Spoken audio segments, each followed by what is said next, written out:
hormati dari Pak Dr. Mahmud Suyuti sebagai Ketua Peumatan Sulawesi Selatan serta Tarekat Khalwatiyah Syekh Yusuf Al-Makassari. Pada beliau kami persilakan dipersilakan.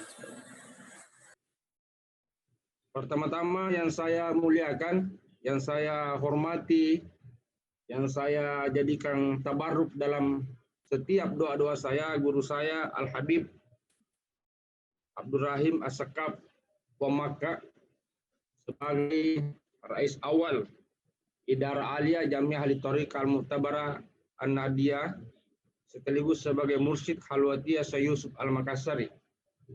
Yang saya hormati guru kita Bapak Brigjen Ahmad Nur Wahid sebagai Kepala BNPT.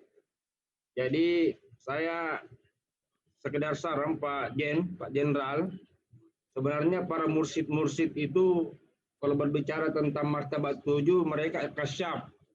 Sehingga dalam hati mursyid itu mengetahui siapa teroris yang sebenarnya siapa yang bukan. Jadi biar tidak menggunakan alat apapun, kalau hati mursyid berkata bahwa dia teroris, itu sudah pasti, tidak salah.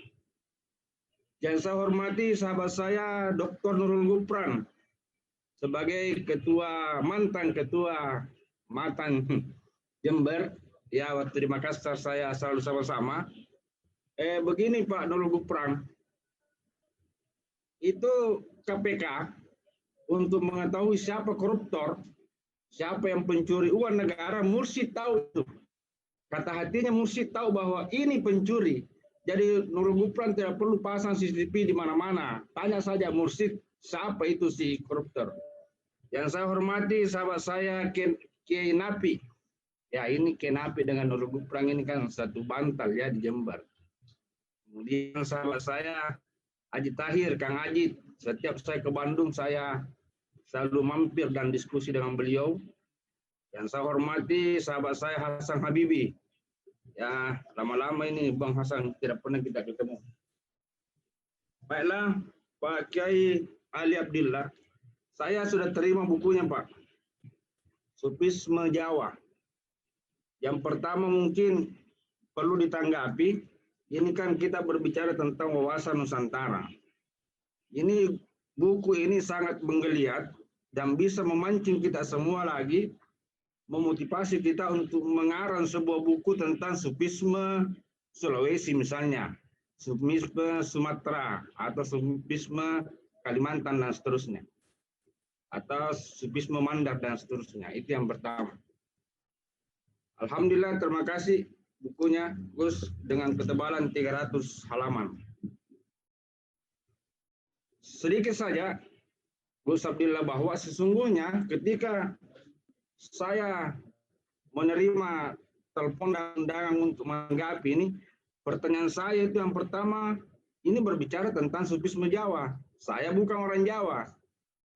Nah, setelah saya menelusuri dan mengkaji, ternyata ulama-ulama Bugis itu sejak dulu bersentuhan dengan ulama Jawa. Nah, itu. Kemudian guru kami, misalnya nanti Habib Wamaka yang pasti lebih tahu, tentang bagaimana martabat 7 itu, yang pada intinya di konseptual Syekh Yusuf Al-Makassari, martabat yang tertinggi adalah insan al-kamil. Sehingga banyak dalil-dalil kita temukan tentang bagaimana takarrub ilallah, bukan menyatu dengan Tuhan. Dalam beberapa hadis misalnya anin Nabi sallallahu fi lailatul mi'raj idza wasala fi maqami Ka'bah qausain au adna summa adna patadalla qausain adna. Itu antara Nabi dengan Tuhan sangat saling berdekatan. Dan Nabi tidak pernah dalam hidupnya menyatakan bahwa anal haq. Nabi tidak pernah dalam hidupnya menyatakan bahwa saya adalah pemilik kebenaran. Nah, tetapi para sufi-sufi, terutama dari sufi Pala Sapi itu, banyak yang melanggar kode etik ini. Sehingga datanglah jatman atau datanglah mantan bagaimana kita menyatukan persepsi bahwa sesungguhnya ajaran sufi yang konseptualnya pada ihsan itu adalah berdasarkan Al-Quran dan Sunnah. Karena itulah di dalam berbagai makam kesufian, sesungguhnya kalau kita pahami di dalam buku ini saya sudah membaca semuanya, banyak dijelaskan tentang bagaimana meluruskan pemahaman-pemahaman kesufian itu sendiri. Sehingga martabat 7 ini tentu lebih menarik lagi untuk kita diskusikan di hari-hari mendatang.